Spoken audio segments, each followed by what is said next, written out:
오늘은 대림절 첫 번째 주일입니다. 잘 아시는 것처럼 대림절은 성탄절을 기점으로 해서 4주 전부터 주님 오심을 간절히 기다리며 소망하며 기다리는 아름다운 절기입니다.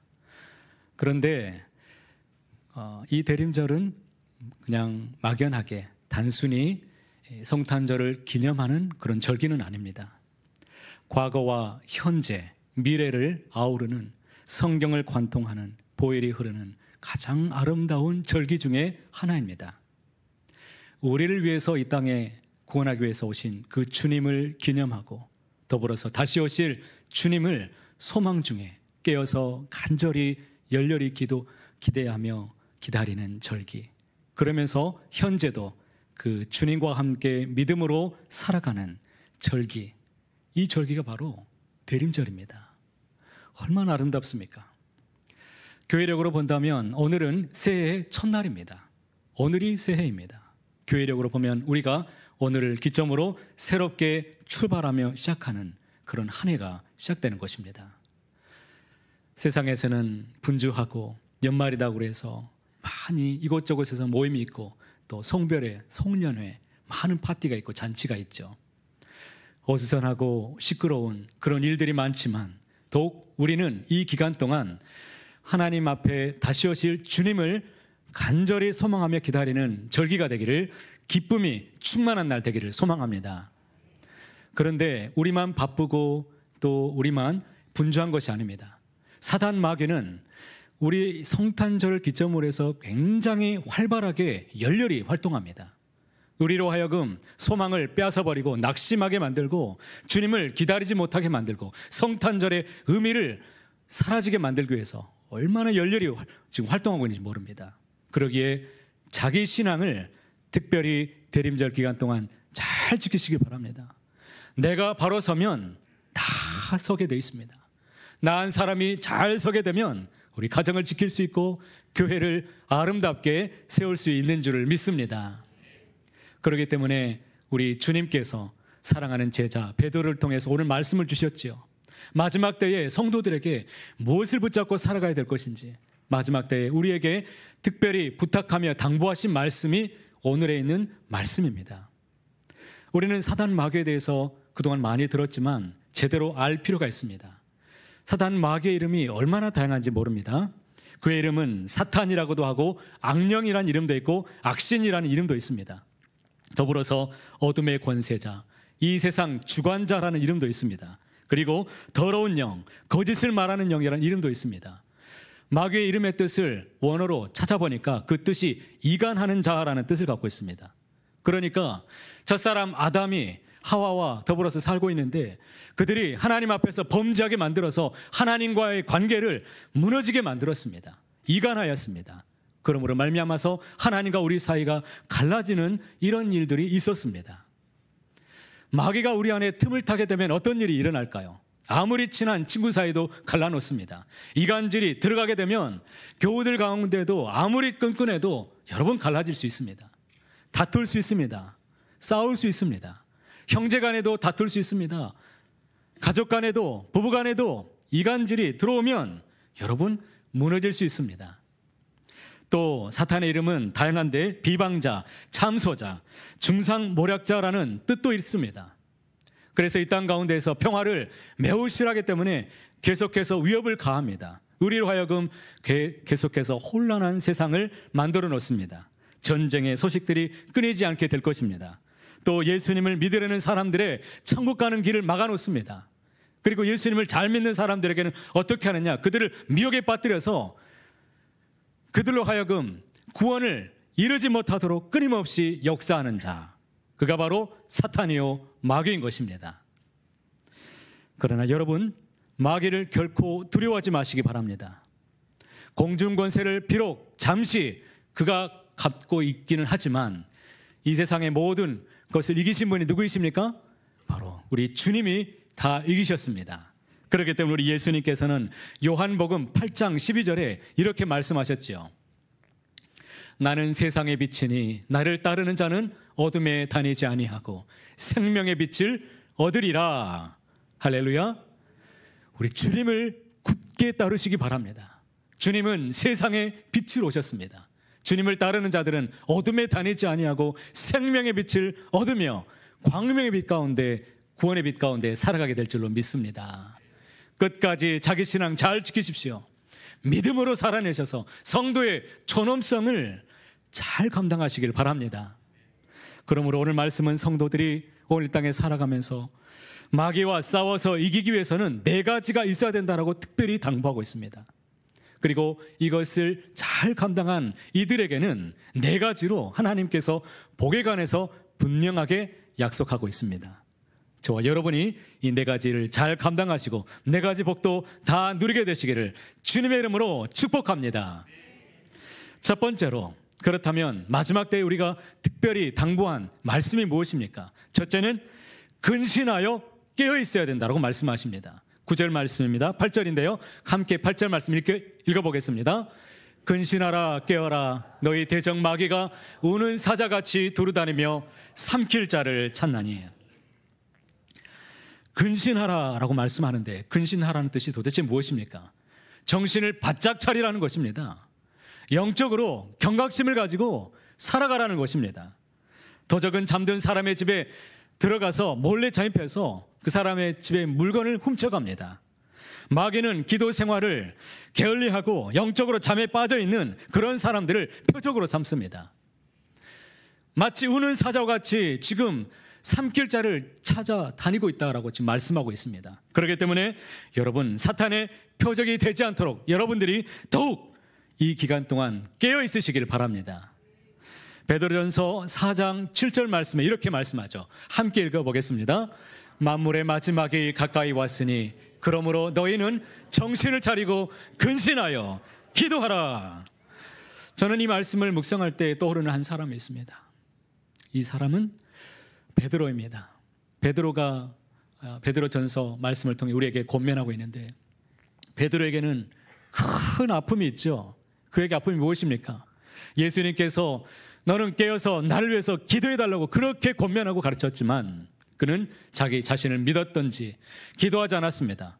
그러므로 말미암아 어떻게 됐습니까? 새벽다고 올 때 예수님을 몇 번 부인했습니까? 3번이나 부인하고 말았습니다. 여러분, 마지막 날에 더욱 근신하여 깨어 있으시길 바랍니다. 깨어서 무엇을 하라는 것입니까? 기도하라는 것입니다. 기도는 사탄을 이길 수 있는 가장 강력한 성도들의 영적인 무기입니다. 우리 성도들에게 주신 하나님의 특권입니다. 우리가 주님의 이름으로 기도하면 주님이 들으신다라고 말씀하셨습니다. 주님과 같이 똑같이 우리도 능력 있게 사명을 감당하게 된다라고 말씀하셨습니다. 사탄은 기도를 아주 싫어합니다. 기도하는 사람들을 매우 싫어합니다. 왜 그렇습니까?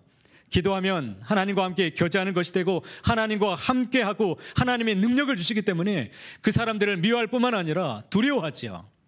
그러기에 베드로전서 1장 13절에 이렇게 말씀하십니다. 여러분이 한번 읽어주시겠습니다.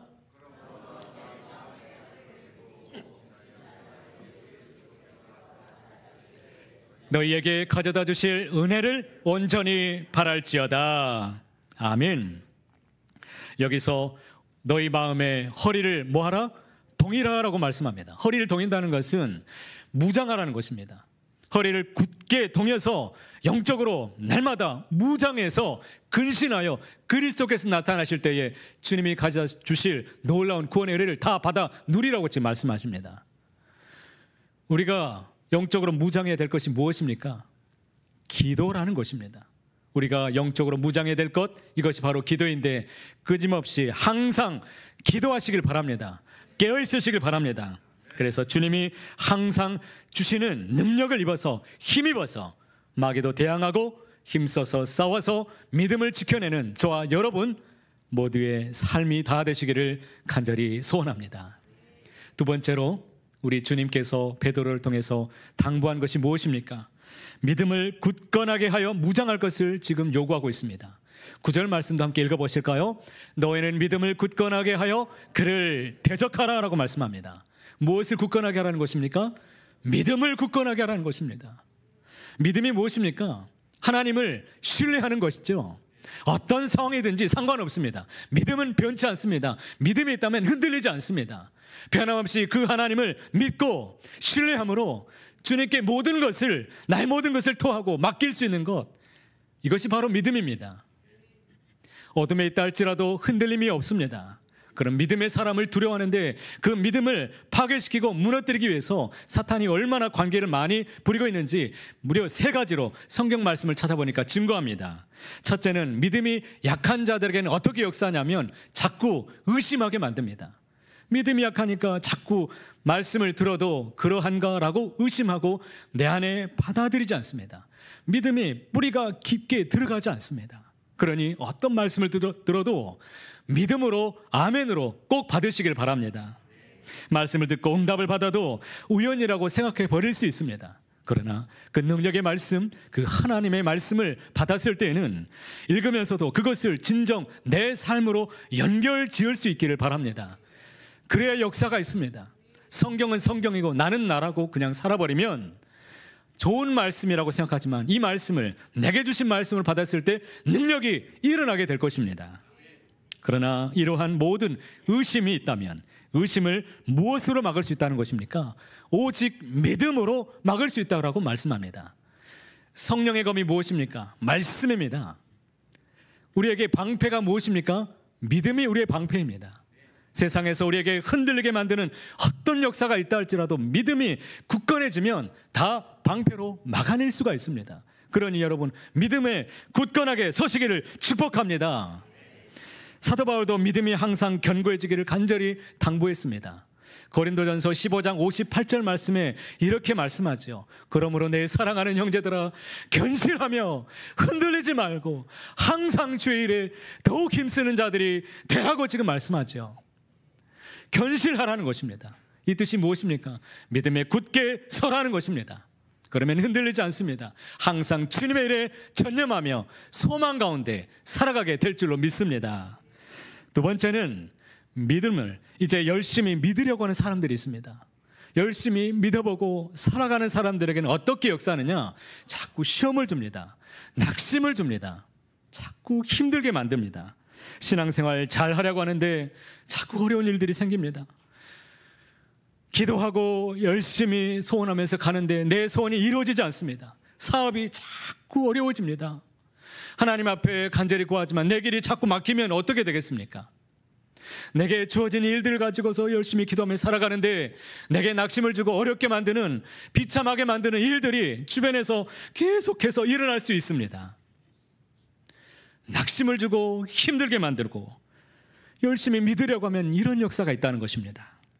이런저런 시험이 와서 믿음을 약하게 만들어 놓고 결국에는 사탄 앞에 굴복시키려고 하는 전략들이죠.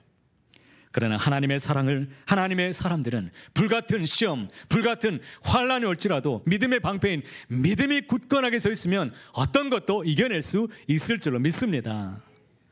우리는 하나님 주시는 이 믿음을 가지고 세상의 역경도 이겨내시길 바랍니다. 근심과 고통도 믿음으로 이겨내시길 바랍니다. 어떠한 불안과 공포도 믿음으로 정복해내시길 바랍니다. 내 안에 있는 믿음, 시기와 원망도 찾아온다면 믿음으로 선포하셔서 극복해내시고 다 물리쳐내시기를 주의 이름으로 축복합니다. 세 번째는 우리의 믿음을 무너뜨리기 위해서 세 번째 어떤 전략을 가하느냐? 환난과 시험이 와도 흔들리지 않고 잘 믿는 사람들이 있습니다. 그런 사람들을 어떻게 흔드는 줄 아십니까? 기도를 쉬게 만듭니다. 기도가 있으면 주님의 능력 가운데 날마다 힘입어 살아가기 때문에 그 사람을 무너뜨릴 수가 없습니다. 그래서 기도를 잠깐 쉬게 만들든지, 기도를 약하게 만들든지, 바빠지게 만들든지, 어찌하든지 기도를 못하게 만든다는 것입니다. 우리가 기도하지 않으면 어떻게 되겠습니까? 우리의 자녀들은 어떻게 되겠습니까? 우리 교회는, 이 나라는 어떻게 되겠습니까? 그러므로 어떻게 해서든지 기도하지 못하게 하고 기도를 쉬게 만들고 무능하게 만드는 것입니다. 다른 것은 아무리 강해도 기도가 약해지고 기도를 쉬게 되면 여러분 다 약해지는 것입니다. 힘이 없어집니다. 기도 외에는 어떤 다른 유가 나타나지 않습니다. 능력도 없습니다. 그러니 여러분 기도하시길 바랍니다. 여러분 기도합시다. 같이 함께 모여서 기도합시다. 디모데전서 4장 1절에 이렇게 말씀하죠. 후일에 어떤 사람들이 믿음에서 떠나 미혹하는 영과 귀신의 가르침을 따르리라. 이 말씀은 다른 사람들을 빗대서 말하는 것이 아니라 우리에게 말하는 것입니다. 나도 기도가 연약해지면 믿음에서 약해질 수 있습니다. 믿음에서 떠날 수 있습니다. 그래서 결국 어떻게 됩니까? 믿음이 약해지면 미혹의 영이 임하게 됩니다. 귀신의 영이 임해서 자꾸 잘못된 가르침도 따라가고 세속주의도 따라가고 세속화되고 교회 안에도 물들어가고 하나님 앞에 서운한 것들이 한순간에 다 물거품처럼 하나씩 하나씩 무너질 수 있습니다. 영적인 일들이 연쇄적으로 도산하고 무너지게 될 것입니다. 그러니 여러분의 마음속에 하나님에 대한 믿음, 열정, 헌신, 첫사랑 무너지지 않기를 바랍니다. 일평생 연약해지지 않기를 축복합니다. 요한일서 5장 4절도 있습니다. 같이 함께 읽어보겠습니다. 무릇 하나님께로부터 난 자마다 세상을 이기느니라. 세상을 이기는 승리는 이것이니 우리의 믿음이니라.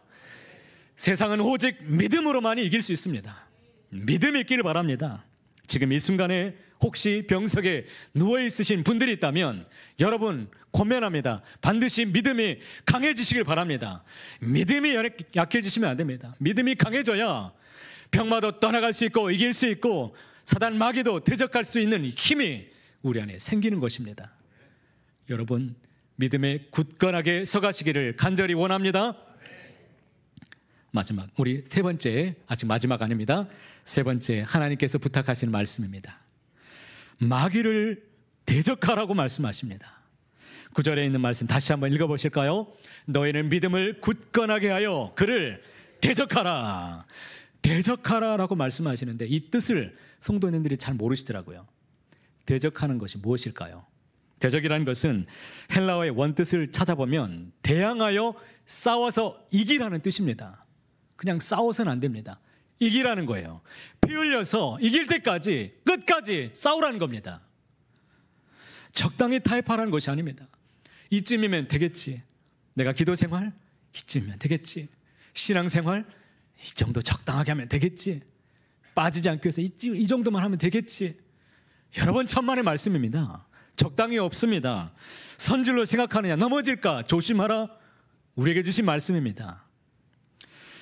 언제 우리가 그러면 대적해야 되는 것일까요? 꼭 기억하십시오. 예배를 방해할 때 대적하십시오. 기도를 못하게 방해할 때 대적하십시오. 시험이 올 때 대적하십시오. 마음이 아플 때 대적하십시오. 낙심이 올 때 대적하십시오. 관계가 어려울 때 대적하십시오. 문제 앞에서 대적하십시오. 특별히 자녀의 문제 앞에서 더욱더 대적하시길 바랍니다. 대항하여 싸워서 이겨야 됩니다. 이기지 않으면 우리는 굴복할 수밖에 없습니다. 마귀는 어떤 수단 모든 방법 동원하지 않습니다. 총동원해서 우리를 넘어뜨리고 미혹하려고 합니다. 가까운 사이도 이간합니다. 어찌하든지 우리를 넘어뜨립니다. 그러므로 마귀에게 대적하여 이기기 위해서 또한 세 가지 말씀으로 방법 또한 성경을 통해서 알려주셨습니다. 어떻게 그럼 대적해야 되느냐? 첫 번째는 마귀에게 절대로 틈을 주지 말아야 됩니다. 에베소서 4장에서 말씀하셨죠. 마귀에게 틈을 주지 말라는 것입니다. 마귀는 우리의 가장 약한 고리를 틈을 타고 들어오게 됩니다. 성경에서 보니까 이 틈이라는 단어를 찾아보니까 풋홀드라는 단어를 쓰고 있습니다. 발판이죠. 발 디딜 틈을 주지 말라는 것입니다.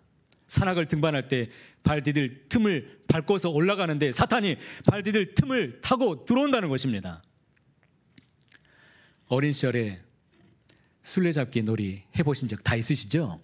술래잡기를 하다 보면 술래들이 우리 편에 들어오려고 어떻게 합니까? 막 들어오면 우리들이 틈을 주지 않기 위해서 똘똘 뭉쳐가지고 하나가 되어서 한 몸이 돼가지고 막아내면 틈을 주지 않게 됩니다. 막아낼 수 있습니다. 그런데 빈틈이 생기면 술래들이 그쪽으로 막 들어오는 것이죠. 우리는 개인의 영성 생활도 매우 중요하지만 믿음의 동역자들과 함께 기도하고 말씀을 함께 삶을 나누는 것 역시 너무 중요합니다. 말씀을 가지고 서로 함께 나눌 때에 우리는 견고한 진을 서로 만들게 됩니다. 마귀에게 절대로 틈을 주지 않게 되는 것입니다. 우리 공동체가 가장 연약한 고리가 무엇인가를 묵상하면서 생각해 보니까 우리 교회만이 문제가 아니라 모든 교회들이 다 이 문제 때문에 코로나 이후로 지금 회복되지 않는 게 있습니다. 그것이 무엇일까요? 생명의 소그룹, 생명의 나누는 이 관계를 지속시켜주고 서로 이끌어주는 이 관계인 구역 모임, 이 구역 모임의 회복이 지금 절실히 필요합니다. 앞문으로 들어왔다가 뒷문으로 빠져나간다는 말이 있는데, 뒷문으로 빠져나가는 것을 단단히 막아주는 것이 무엇이냐면 이 소그룹이에요. 우리가 대그룹으로 이 시간에 예배를 드리고 나서 소그룹으로 이제 모여서 말씀을 가지고 나눌 수 있어야 됩니다. 말씀을 가지고 서로 나누면서 위로해주고 격려해주고 서로 기도해주는 이런 역사가 많아지기를 간절히 소원합니다. 내년에 한 가지 변화가 있을 것입니다. 어떤 변화를 지금 계획하냐면, 먼저는 주보를 좀 바꾸려고 합니다. 주보의 변화가 있을 것인데요, 구역 모임의 활성화를 위해서 주보의 지면을 활용해서 그곳에 이제 생명 나눔, 말씀을 나눌 수 있도록 구역 공과를 따로 만들지 않고 사지 않고 직접 주보에다가 질문을, 오늘의 본문 말씀을 가지고 실어 놓으려고 그럽니다. 그러면 여러분들이 구역에서 흩어져서 모여서 오늘 주일에 받은 말씀을 가지고 함께 생명 양식을 서로 함께 나누면서 격려하고 위로하는 삶을 나누는 일들이 더욱 많아지시기를 바랍니다. 마귀는 우리가 기도를 쉴 때, 낙심할 때, 그리고 조금이라도 예배에 등하냐는 마음이 있을 때 자꾸 그 틈을 타서 자꾸 들어옵니다. 예배가 얼마나 귀한지 모릅니다. 예배에 충성만 해도 우리는 하나님 앞에서 기본적인 우리의 신앙을 인정받을 수가 있습니다. 왜 그렇습니까? 예배하는 자들을 하나님이 기뻐하시고 그들을 찾으시고 그들을 통해서 하나님은 일하시기를 원하십니다. 하나님은 예배를 통해서 약한 자들을 강하게 하시고, 이 예배를 통해서 궁핍한 자들을 부유하게 하시고, 지혜가 필요한 자들에게는 지혜를 주시고, 환난과 시험 있는 자들에게는 막아주시고, 길이 막힌 자들에게는 활짝 열어주시는 것, 모든 은혜를 주시는 것, 이것이 바로 예배입니다. 그러므로 우리는 어떤 환경에 있든지 무슨 일을 하든지 예배에 다 성공자가 되시기를 바랍니다. 두 번째로, 마귀와 대적하여 이기기 위해서는 사탄에게 절대로 방해받지 말아야 됩니다. 우리를 방해하는 세력이 있다고 분명히 성경에서 말씀합니다. 데살로니가전서 2장 18절에 나 바울은 한 번, 두 번 너희에게 가고자 하였으나, 누가 막았다는 겁니까? 사탄이 우리를 막았다는 것입니다. 우리를 막고 방해하는 세력이 있는데 영적으로 분별하여서 전도의 문이 막히지 않도록 바울이 그토록 기도를 요청했던 것처럼 여러분, 막힘이 없도록 사단을 대적하며 이길 수 있기를 바랍니다. 또한 우리가 대항하여 이기기 위해서 세 번째는 무엇이냐면, 사탄에게 결코 속지 말아야 됩니다. 사탄은 우리를 완벽하게 속이는 그런 속임의 대왕입니다. 고린도후서 2장 11절 말씀에 소리내서 한번 읽어보겠습니다. 이는 우리로 사탄에게 속지 않게 하려 함이라. 우리는 그 계책을 알지 못하는 바가 아니로라. 우리가 사탄에게 속지 않기 위해서는 항상 하나님의 지혜, 다시 말하면 하나님의 말씀을 더욱 깊이 공부하고 분별해낼 수 있기를 바랍니다. 말씀을 더욱 알기를 소망하십시오. 성경을 배우십시오. 진리를 가득히 채워 넣으시길 바랍니다. 오늘날 영 분별을 잘못해서 미혹되어서 잘못된 교리에 빠져가지고 따르는 자들이 얼마나 많은지 모릅니다. 올해만 1월 달에 신천지가 졸업한 수료생이 얼마인 줄 아십니까? 올해만 해서 11만 1,628명을 수료했습니다. 너무나 충격적이죠. 매년마다 10만 명씩. 코로나 이후에도 더욱 왕성하게 지금 포교 생활을 얼마나 열심히 하는지 모릅니다. 오히려 더 드러내면서 자기들의 존재들이 다 알려졌기 때문에 이제는 잘 알려줘야 된다고 하면서 더 열심히 포교 생활합니다. 역대 최다를 경신해버렸어요. 하나님의 말씀을 따르지 않고 사람의 말에 미혹되면 하나님의 음성인 줄 알고 따라가다가 여러분 일평생을 망치는 사람이 되고 말 것입니다. 우리는 이런 잘못된 신앙에 빠지지 않기 위해서 세 가지 중심을 꼭 붙잡으십시오.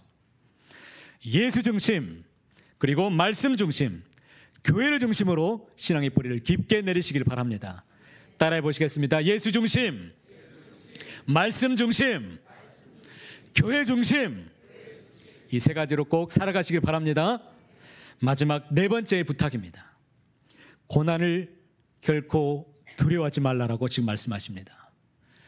마지막 때에는 성도들에게 우리가 원치는 않지만 고난이 있게 될 것입니다. 마지막 때를 살아가고 믿음으로 살아가려고 애쓰다 보면 이상하게 고난이 많이 찾아올 수 있습니다. 그러면 그런 일들에 대해서 이상한 일 당한 것으로 여기지 마시길 바랍니다. 오히려 그것에 대해서 어떻게 대비해야 되느냐? 10절에 이렇게 말씀하죠.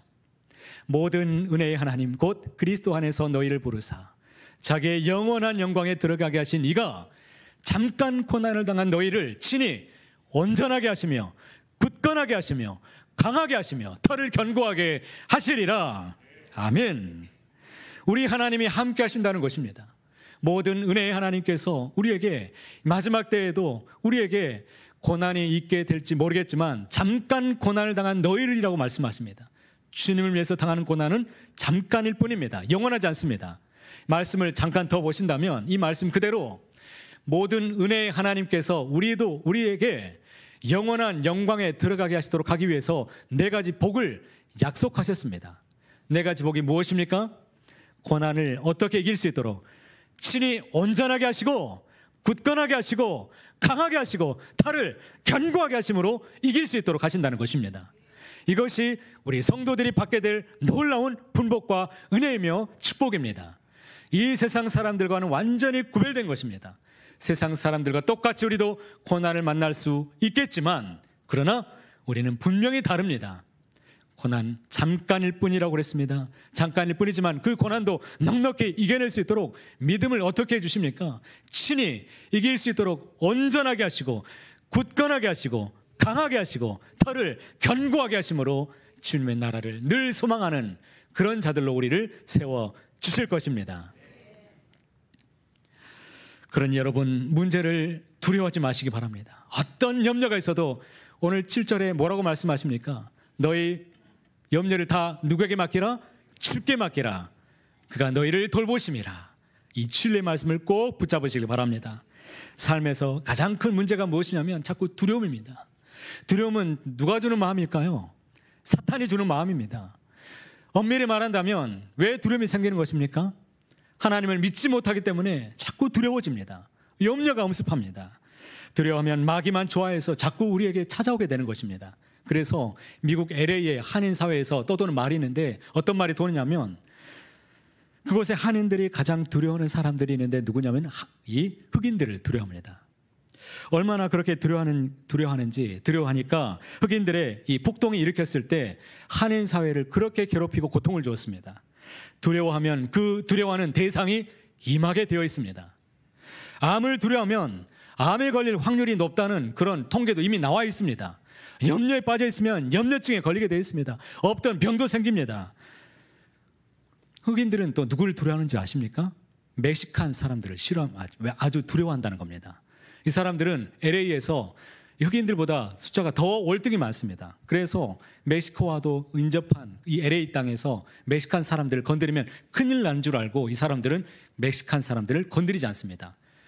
또 반면에 멕시칸 사람들은 누구를 두려워하는 줄 아십니까? 월남 사람들을 굉장히 두려워합니다. 신기하죠?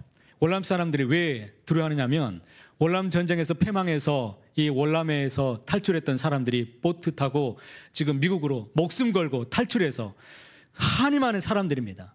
아주 소수만 살아남아서 그 땅에 도착해서 이 사람들이 얼마나 한이 많은지 자기 민족을 건드리면 가만히 있지 않습니다. 실제로 LA 이런 갱단이 있는데 이 월남 갱단 이 사람들 건들면요 이 사람들은 잔인하게 복수를 하는 사람들로 아주 유명합니다.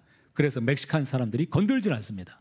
그런데 더 놀라운 것은 이 월남 사람들이 제일 무서운 사람들이 누구일까요? 한국 사람들을 무서워합니다.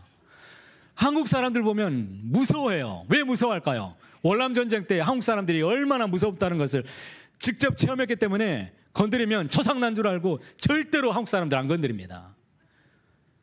놀라지 마시기 바랍니다. 우리는 그런 사람들입니다. 이처럼 두려움의 실체는 아이러니하고 모순덩어리입니다. 다 우리 마음 안에 있는 것들입니다. 사람들은 사탄이 부리는 영, 거짓의 영, 이 귀신의 영만 보아도 아주 무서워하는데 귀신들이 가장 무서워하는 사람들이 누구인 줄 아십니까? 예수 믿는 사람들을 가장 무서워합니다.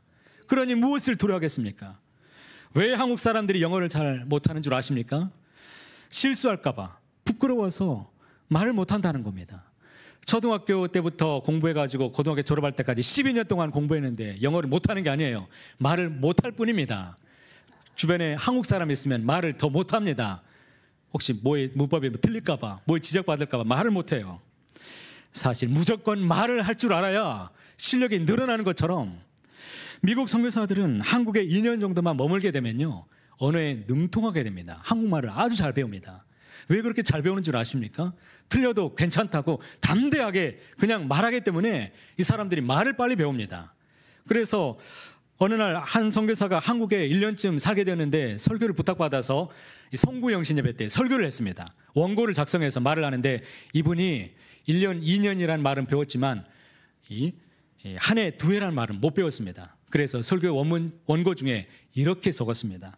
사랑하는 여러분, 오늘 이 밤이 지나면 2년이 가고 새년이 옵니다. 새년은 어떤 년일까 불안도 있습니다. 그러나 안심하세요. 2년도, 전년도, 새년도 다 하나님이 주신 년입니다. 그러므로 우리는 어떤 년을 맞아도 잘 살아야 됩니다. 여러분 모두 새년을 맞이하시기를 바라고 잘 사시기를 바랍니다. 이렇게 말했다는 것입니다. 뒤집어졌지만 은혜를 많이 받았어요. 사랑하는 성도 여러분, 이제 새년이 다가옵니다. 새해가 다가오죠. 더욱 믿음으로 주님이 부탁하신 마지막 때까지 우리에게 분부하신 것을 잘 굳세게 감당하시길 바랍니다. 항상 기도로 깨어있으시길 바랍니다. 마귀에게 틈을 주지 말고 어떤 고난을 당한다고 할지라도 두려워하지 마시고 이 세상을 넉넉히 이기신 우리 예수님을 똑바로 바라보고 주님을 의지해서 믿음을 굳건하게 하셔서 마귀를 대적하시길 바랍니다. 그리할 때 우리 하나님께서 약속하신 대로 우리의 신앙을 친히 온전하게 하시고 굳건하게 하시고 강하게 하시고 우리의 털을 굳건하게 우리 하나님께서 세워 견고하게 하실 줄로 믿습니다. 그리하여서 우리에게 영원한 저 천국을 다 누릴 수 있도록 저 영원한 영광을 우리에게 안겨주시리라 믿습니다. 바라기는 소망 중에 늘 꿈을 꾸시고 기도하시고 모든 염려를 주님께 맡겨버리심으로 희망을 늘 바라고 원하는 대로 누리시는 저와 여러분 모두가 다 되시기를 간절히 소원합니다.